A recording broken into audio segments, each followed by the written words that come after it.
There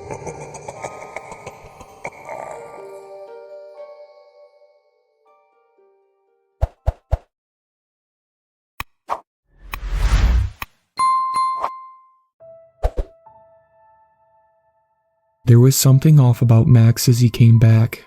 Popping into view between the pines and coming to join us on the trail, there was a rigidness to his step, a tension in his body that made him look like some puppet played by strings. He paused for a moment to glance back over his shoulder and into the woods as if to scan his surroundings before getting back on track. The rest of the group was mired in conversation and small talk, so no one seemed to notice the oddity of his movements as he joined the pack. His face was expressionless as he came by my side, and just as silent, despite the rocky terrain he had just traversed. Not a huff nor a puff escaped his lungs. I suddenly felt a chill at the back of my neck as our eyes met, and I spoke up with unease, "Max, you alright there, man?" He stood still for a moment, that same blank expression on his face before a sudden smile drew across it. It was like someone was yanking at the sides of his mouth to force out the smirk. It was strained and every bit as wrong as his walk had been. He replied, with a voice that seemed to echo within, the movements of his mouth just barely not matching the words that came out, "I'm prime, man. Let's get back to it. Yeah, prime. Now that's a word you don't hear many say outside of math class." I was about to respond when a sudden jerk pushed his body forwards and he joined the band that got right back on marching. Busy talking, no one bothered to do more than glance back and really take a look at him. No one except for me. It was maybe 15 minutes of walking later. Max was silent as he kept pace along the edge of the group, dragging his right foot behind him as he moved with that same jerky and uncanny motion. No one seemed to pay him much attention as they talked, the conversation flowing from subject to subject as easy as the wind. We came to a halt once again as Josh went into the tree line to take a piss. There was a general chorus of huffing and groaning as he disappeared between the foliage. Only Max kept silent, eyes locked onto Josh, following him with jerky motions of his neck. That was when I thought I heard something from deep in the woods behind me, a sudden rustling in the underbrush as movement cut through the darkness. I could just barely make out some kind of shape moving far off within the woods, illuminated by the occasional rays of moonlight that broke through the canopies. The forest has gone quiet, but for the chatter behind me, nothing but the gentle rush of wind as the birds and insects fell silent. Max was gone by the time I turned back around to see what the boys were up to. Daniel, Jack, Nick, and Logan were all standing side by side, talking about some TV show. I can't recall exactly. Everyone was in their place but for Max and Josh. I was just about to ask Daniel where Max had gone when another sound came from the tree line, and Josh appeared from behind a boulder. A ray of moonlight was upon his face so I could see that familiar blank expression that stretched across it. The same jerky motions seemed to pull and push his limbs to and from as one foot dragged behind. That same unnatural smile drew across his face as he stepped onto the dirt trail and met my gaze. He raised one rigid hand to wave when I heard a whisper in the woods behind me once again. It was Max, standing at the edge of the trail behind me. He too had a smile plastered on his face as he stared in my direction. 50 yards behind him, a couple of bushes were rustling at the edge of the tree line. By all accounts, he had traveled that distance in the split second between when I'd heard the noise and when I turned around to face him. I was mouthing out a startled hello when he walked past me and joined Nick and Jack, throwing an arm around the ladder as the pack got to walking again. Much of the stiffness had disappeared from his movements and his words sounded almost natural as he spoke, and I listened in from the side. Yet, he spoke only in yes and no, and his mouth still didn't manage to move quite right when you looked at it for long enough. Josh, on the other hand, was a mirror image of Max from earlier, sudden and jerky in his steps and dragging a foot behind as he moved. Somehow noticed by no one but me. We had already come into view of the campsite a couple of minutes later. I was by Jack's side, eyeing Max and Josh as I walked. The forest had grown quieter still as we had approached the campsite, even the wind seeming to die in the air. The lake lay visible at the side of the trail, through a sparse line of willows that marked its shore. It too had gone quiet, the gentle sloshing of waves replaced by a surface eerily still, reflecting the full moon like a perfect mirror. The conversation was plentiful, but all I could hear was the sound of Josh pacing a few meters behind me, the sound of his foot dragging across the dirt. It seemed to get closer if I didn't look over my shoulder for long enough. Every time I glanced back, he would be looking away. Every time I looked away, his eyes would whip around and lock right onto my back at the edge of my vision. That damn crooked smile would stretch across his face when I tried talking to him. He would answer with that echoing voice. Turning away, I tapped Jack on the shoulder, feeling those eyes digging into my back. Hey bro, I don't know if this is, weird to ask, but you think Max has been acting a little strange? He paused for a couple of moments at the question, glancing to his right where Nick, Daniel, and Max were arguing over video game balance. Max seemed mostly silent, looking off into the tree line between his short words and nods. Jack replied, "Nah, man, it's not weird, but there isn't really anything wrong with him, I don't think." He turned towards the trio again before continuing. "I don't know, maybe he's walking a little weird, but he hit his ankle around the pond earlier, right?" Unsatisfied, I nodded and was turning away to face forwards when something caught my eye. It was Max, his dead eyes staring right into my own. I shook my head and quickly looked away. I could feel two sets of eyes watching me as we arrived at the campsite.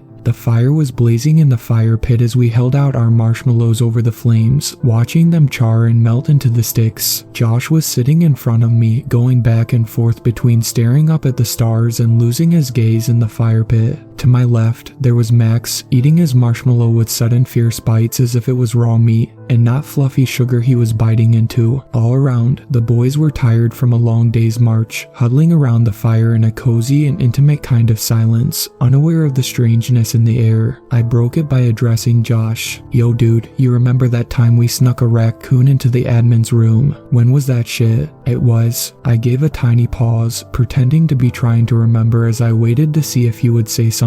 "It was 2 weeks or something before the midterms, right?" He softly nodded his head yes, looking up from the fire with that creepy smile. I continued, "Who was that guy they pinned it on, anyway? They said they'd seen him on a security camera snooping around the time of the crime or some bullshit like that." I smiled at him between sentences and he mirrored it, his uncanny smirk widening to match my own, mechanically, as if on a prompt. "What was his name?" "Oh yes, it was Tony Elkins, that Indiana kid." Giving a forced chuckle, he repeated after me, "Oh yes, it was Tony Elkins, that Indiana kid." I gave him one last smile before turning away to pretend to look at the lake. Really, I was facing away to hide the fear that I felt creeping up from my stomach and into my face. There had been no raccoon incident, and there certainly hadn't been no Tony Elkins from Indiana. I finally let myself admit the gut-wrenching truth. Whoever was sitting across from me was not my friend Josh, and whatever was pretending to be Max was not really Max. It's strange how mundanely the impossible becomes reality. One moment the world makes sense, simple and ordinary like everyday life, the next, it's all changed. All the while, nothing's really changed. The stars still shine in the night sky and the ground is still solid beneath your feet. Yet, really, it all has. Suddenly, there's just a little more to everything, a secret to every corner. Suddenly, there's no end to the universe. I caught Josh's eyes staring into me when I turned back. Eyes that were like two black holes piercing through the dancing flame between us. Daniel, Nick, Logan, and Jack were all calmly eating their marshmallows, unthinking, and hazy like in a dream. They were talking of games and girls, of schools and jobs. None of them saw the silent panic in my eyes. I then turned my attention towards Max. His marshmallow branch was twisting in his hand in a jagged motion. His fingers were both snappy and completely lethargic in their movements, clumsy like a left hand trying to write. His marshmallow was a melty, gooey ball of sugar as he lifted it straight out of the fire and popped it into his mouth. I'm pretty sure I heard the spit in his mouth sizzle on contact. He made no reaction. Watching him chew on the marshmallow, I noticed that his stubble was gone. His face, shaggy and unkempt mere hours before, suddenly spotless. I looked down to see that his arms were just as bare. In the shine of the flame, I noticed something else that sent shivers down my spine. His skin was wrong. It looked like plastic, pulled taut over his bones. There was matte finish to his flesh, almost sanded over, that was unlike any person that I'd ever seen. His skin was rubber. Despite myself, I reached forward to touch it, my arm trembling as silence seemed to weigh down on everything. My fingers brushed past his forearm. He felt like spandex against my touch, stretching like gum beneath my hand. Looking up and meeting his gaze, I saw the hollow of his eyes, a darkness in his pupils raging inside, about to burst open into a dark flame. I think I saw a tremor starting on the arm I was touching, something akin to an earthquake approaching from within, when Nick interrupted, "Well, you ladies have fun and enjoy the fire. I'm gonna head out and gather some more firewood." Max's arm was pulled away when I turned back around, his eyes suddenly calm, staring into the stars. I watched Nick slowly walk away from the fire and into the tree line, lit by the summer moonlight. Panic raged through me as I watched him disappear into the woods. In a sudden motion, I grabbed a flashlight and shot up to my feet. "I'm gonna go take a piss, you guys. Try not to miss me too much." The eyes of Josh and Max watched me as I first went behind a boulder at the edge of the campsite, and then followed Nick's entry into the woods. You don't really understand the darkness that lurks within forests at night until you've seen it with your own eyes. Under the cover of the canopies, it starts getting dark the moment the sun descends onto its afternoon arc. The air shifts suddenly as the shadows grow long and crooked. It is practically night around 4 p.m., and it only gets darker from there. By the time the moon is out and shining, the forest is a pitch black that flashlights can scarcely even shine through. The branches of the trees were like a deep ocean as I looked for Nick, swallowing the flashlight's glow, so it reached only a few yards ahead. I was following the faint sound of footsteps that echoed from somewhere in front of me. I pursued the noise silently, not daring to call out to my friend as the weight of the forest's silence seemed to bear down on me. I had been walking for maybe only a minute, but it had felt like hours in the maze of the trees. That was when I heard it. "Help," a voice called out meekly from a clearing that opened up before me. It was Max's voice, repeating that same word over and over again like a broken record, identical each and every time. I approached the edge of the clearing where I saw Nick. He was maybe 15 meters to my left, walking on the grass towards the opposite side of the clearing from where the pleas echoed. "Help," the voice called out one last time as the pleading came to a stop. The air seemed to hold its breath as the forest skipped a heartbeat and everything stood in silence. Nick came to a sudden halt in the middle of the clearing, staring, straining his eyes to see something at the edge of the tree line. The quiet stretched on as dread built up in my guts, a hollowness from deep within as my subconscious prepared for something terrible. It was a man in khaki shorts and a red t-shirt that appeared. The moonlight was cast upon his face, its head, really, for it had no face. Featureless and smooth like rubber, he had the synthetic no face of a mannequin. He raised an arm, jerking it with the suddenness of a string that had snapped. He waved, so snappy in its motion that it felt like my eyes were skipping frames. He put one leg forward and then another, moving in a broken motion that could scarcely be considered walking. Nick was frozen in place, as was I, watching the thing approach my friend. 10 yards away, and then 9, 8 yards away, and then maybe only 7. The creature seemed to move in slow motion, an inevitable calamity. It grabbed Nick by the shoulders as my friend suddenly seemed to break away from his trance. He struggled against the thing's grip, but it was to no avail. It held him in place effortlessly with one hand, clasped over his shoulder like an iron vice. That was when Nick started screaming. They were distorted, horrible shrieks as his shoulder blade crunched between the creature's fingers. His head whipped around frantically, eyes wide with terror as he looked for anything that could help him. His eyes met mine as his face spun in my direction. He started shouting in between his wails of pain, "Matt, Matt." That was when the creature clasped its other hand over his mouth. His shouting and screaming fell to a muffled murmur as it forced Nick to face itself. He struggled, jerking his head left and right, trying to avoid its gaze. Yet, slowly, the creature made him look. Nick tried to clench his eyes shut for a few moments, hoping against everything that it would all just go away. The thing patiently waited, its no face staring into him, as he finally opened his eyes. I saw a crease forming at the sides of its head then, running from ear to ear as something shifted underneath its latex skin. The crease slowly opened up as the top and bottom of the mimic's head separated. A gaping maw appeared, revealing an abyss surrounded by rows of iron teeth protruding up from its charcoal gums. That's when Nick started screaming again, his wails growing louder, breaking through the creature's clasped hand. His eyes widened as did the thing's mouth, growing as large as golf balls in his panic. His legs shook down below and kicked away at the thing, powerless to do anything as its iron grip held him in place. All the while, the thing's mouth just kept widening. It had just about split its head in two when it came to a stop with a springy click. The world, once again, seemed to skip a heartbeat right then. All was silent for a moment like the stars above. Looking into the thing's mouth, I could see that the abyss inside was lit up.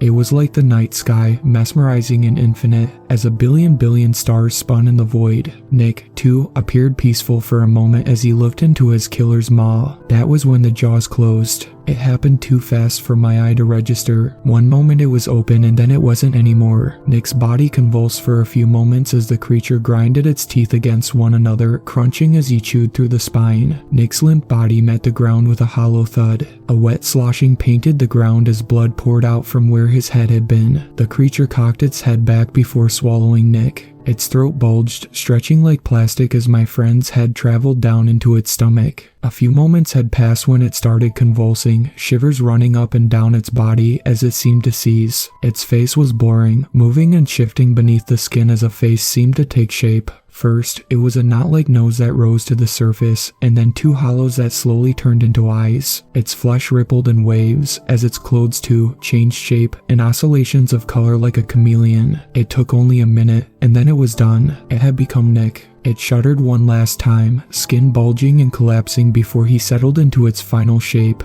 It got to walking then, startling me out of the horrified trance I had fallen into. I stumbled back and fell into a bed of bushes, my heart skipping a beat as the rustling of the leaves blew past the silence. I saw my friend's face whip in my direction. It took a couple of rigid paces forward, pausing by an old weathered-looking pine trunk. The moonlight was cast from behind him, hiding his face in shadows as I looked at him through the leaves. He paused for a moment or maybe an hour, it was hard to tell. My heart beat against my chest like a hammer as the blood echoes against my eardrums. I clenched my eyes shut, preparing to feel its death grip grab me by the shoulder when I heard his feet shift. His neck jerked around and his legs started leading him back to our campsite. Nick's headless body lay against the ground, slowly gushing blood through his esophagus. It dangled with the steady flow of the blood, shining underneath the moonlight. It was only Max and Nick around the fire by the time I mustered up the courage to find my way back to the campsite. Their faces were cast in shifting shades of orange and red, the flames dancing in the reflection of their eyes. Max was sitting on a cooler with a log to his side, and on the log, the key to Daniel's pickup truck.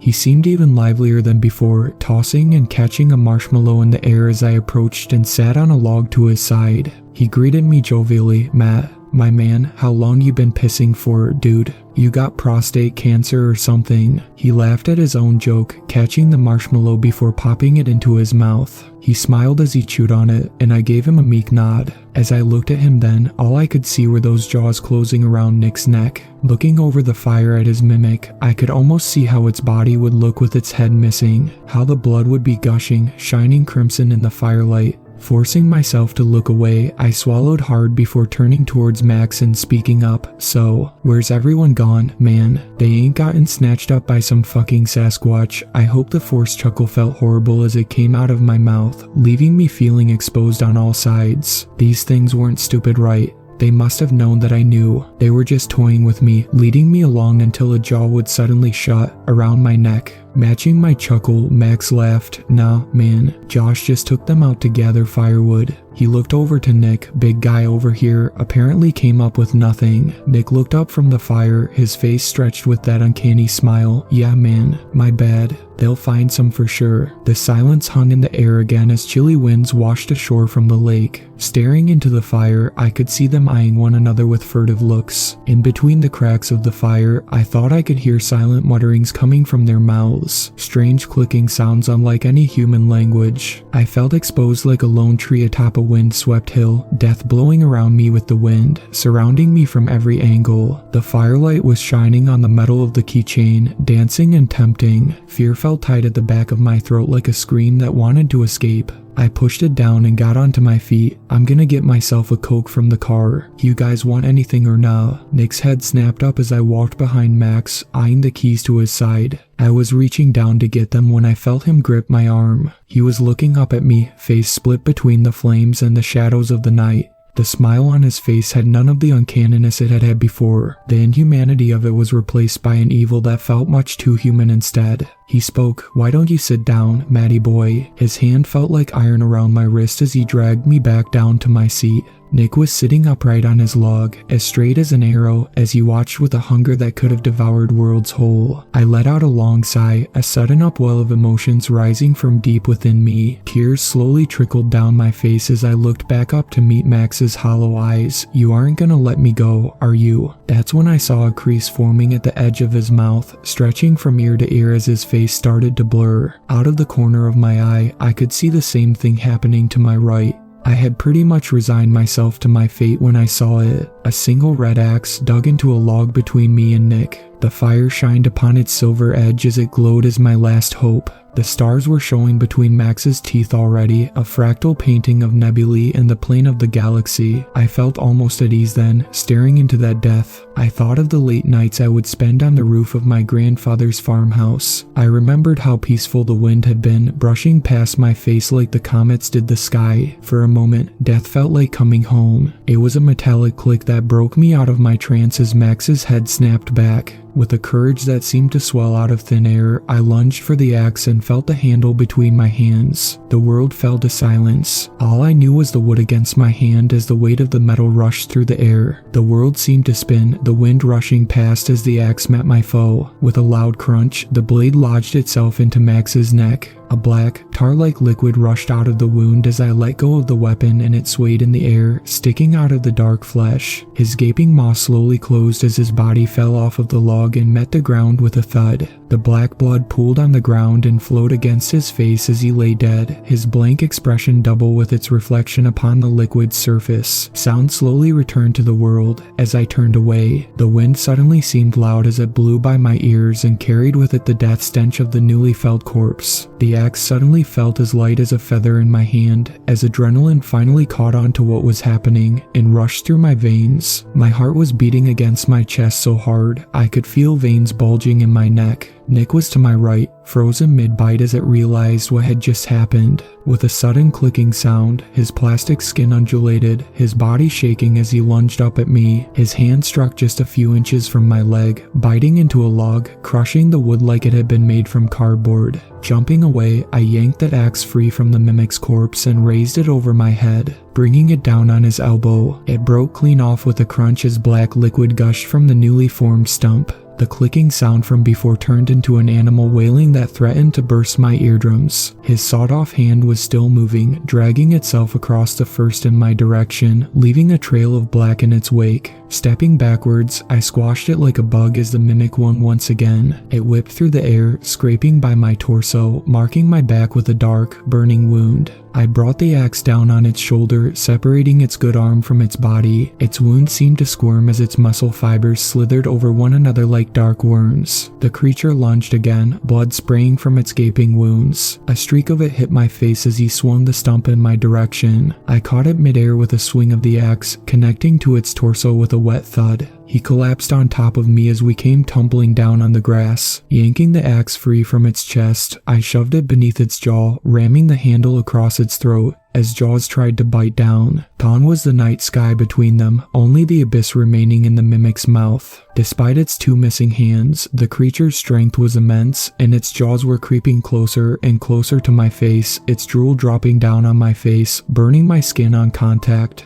Jerking its head downwards, it bit off the tip of my nose, tearing it away in an instant with its jagged teeth. The pain was blinding, nearly breaking my grip on the handle. Holding the axe with one arm against the creature's onslaught, I reached out with my right hand in desperation, grasping for anything that could save me. I could feel its breath, like death itself, wafting down from its mouth, stinging my eyes as its mouth opened and closed inches from my face, and my hand found purchase on a rock. With the last of my strength, I brought it to the mimic's head, ramming it against its head over and over again. Wet thuds gave way to a hollow banging which slowly turned to crunches as I cracked its skull. Its maw was wide open, wrapped around my head at last, a split second from closing around my face when my final blow brought it down to the ground. I laid there for a few moments before the growing pool of its dark blood touched my face and jolted me upright, burning like acid. Both mimics lay dead by my side, soaked in blood, shining with the light of the dying flame.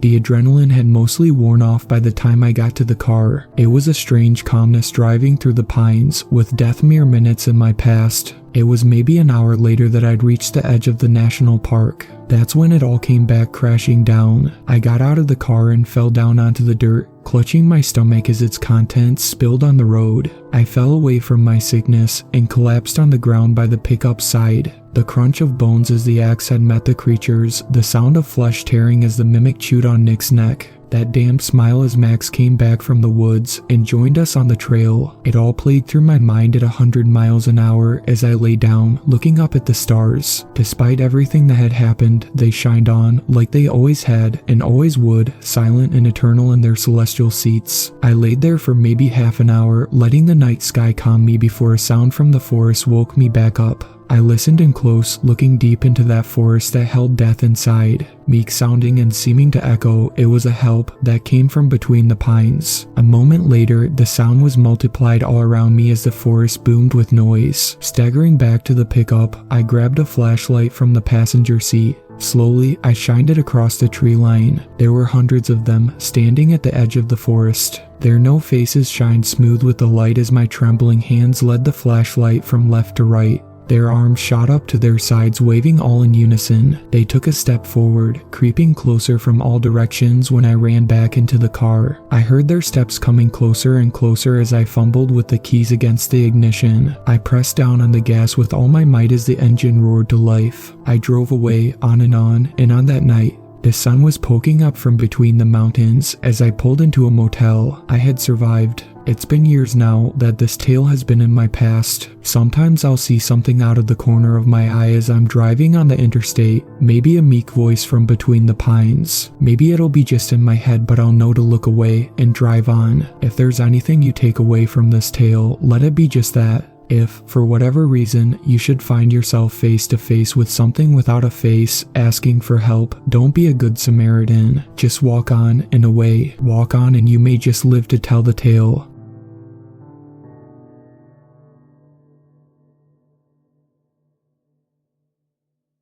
Thank you to my superfans, Sweet Black Swan, Tacy, and Brooklyn. I really appreciate you guys supporting my channel, and I look forward to making more content for everyone.